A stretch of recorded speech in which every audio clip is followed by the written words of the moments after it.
Hindi mo anak mo na yung magaling.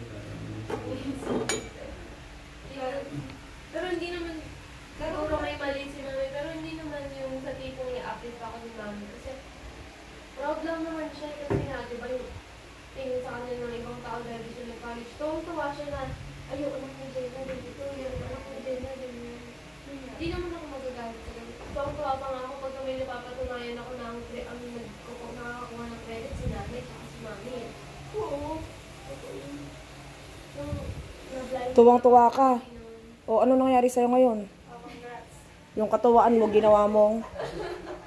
Tapos panganay ka, anak ha, yung pagkadalasan, hindi, baka ngayon lang. Yung pagka, mga kapatid mo na talaga sa akin, masyado kang sensitive. Ano nga kapatid mo yun? Sino gusto mong mag-topic doon? Gusto mo ba, topic doon ko ba?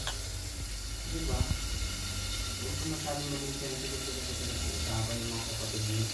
Bagay sa yung ano mo, huwag nang ibalik mo yung hindi yung ano, kung nagkinasensitive ang sinabi, yung parang akala ko din sinasabi nila. Kaya ako yung gano'n si Tita kasi yung ginawa ko kung nasa ko yung sinukuha ko na sa akin isa yung ako dito.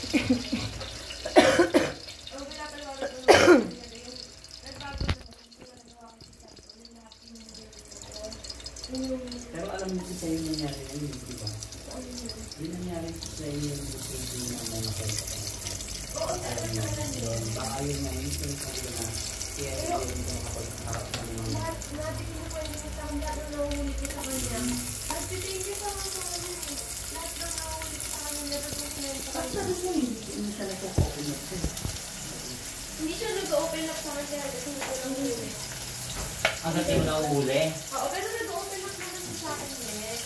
Ang inaano ko nga lang eh, never ko naman ginawa yung pinansa ko kanya eh. Oo, pero kasi...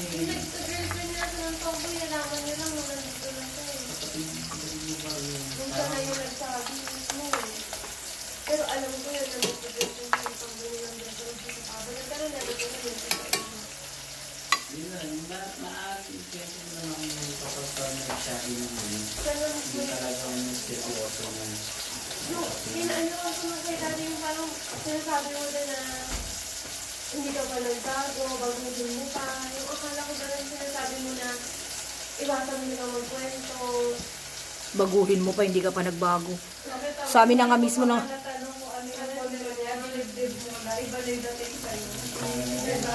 Dapat, ano ba yung fault mo din? Di ba alam, ang point ko doon, nalaman ba ni Tisay yung pag-uusap niyo na yun ni Casey na nag-iwento mo kay mami mo? Madalas din naman din minsan sila kita niya ano pangwerte sa akin. Yun nga, kaya nga, hindi. Nalaman ba ni Tisay na yung secret niyo ni Casey, na secret na sinabi sa'yo ni Casey is nasabi mo kay mami mo? Yun. Yun din yung reason na sinasabi ko, baka kaya hindi na siya mag-o-open up sa'yo. Eh kasi naguguluhan naman ako sa'yo, sabi mo nag-o-open up siya. Pero kanina sabi mo yan, hindi siya nag-o-open up. Parang kung nararamdaman ko naman hindi, parang sinasabi mo din na parang yung pagkakamali ko, hindi na magsisiwala sa akin. Dahil nag-open up naman sa akin, dahil mailap lang sa kanila sa sa akin. Sige na. Ako ganun yung pagkakasigasan kaya akala ko pa. Nag-open up siya sa akin, pag malina, sinasabi ko ng nanay ko kay nanay. Ito yung natama din, pero hindi lahat. Ito yung natama din, pero hindi lahat. Halimbawa, anak, sasabihin ko mag-iwanin. Ang sasabihin sa mga kapatid mo, kaya lang mo. Kaya lang sila ikaw. Parang hinapit, yung nilalang ko kami, parang hinapit niya ako. Kasi alam ko na yan, never ko na yung ginawa yun. Never ko na ulit-ulit.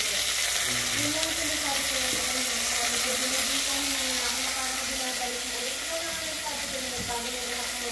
Sabi mo kanina, parang binabalik mo sa ulit na baka nagawa ko ulit yun. Kasi nasabi mo ngayon, yung sabi ko yung tunnel, diba, si Dax na lang, parang sinasabi ko yung secret, diba? Kasi sabi ko sa'yo kanina, hindi lahat ng secret ng nila, isasabihin mo kay namin na kay sa amin. Pero meron din mga secret na kailangan mo talaga sabihin sa amin. Lalo na daw kay namin mo. Kaya ito, titas wala pa naman sa sinabi gagawin mo kung may secret ngayon na sinabi ko sila? Pero kailangan mo siya ng kailangan mo kasi ano yung gagawin mo. Kung Yun. hindi ako talaga sabihin ko sabihin ko. Sa'yo naman sasabihin. Sa inyo? Diba? Yun yung mali. Kailangan mo sabihin kay ka. Sabi, kailangan mo siya ikay. Sabi, kailangan natin sa inyo, kailangan natin ikay yung buhay natin. Kahit ito yung mag-work. Tayo perfect day.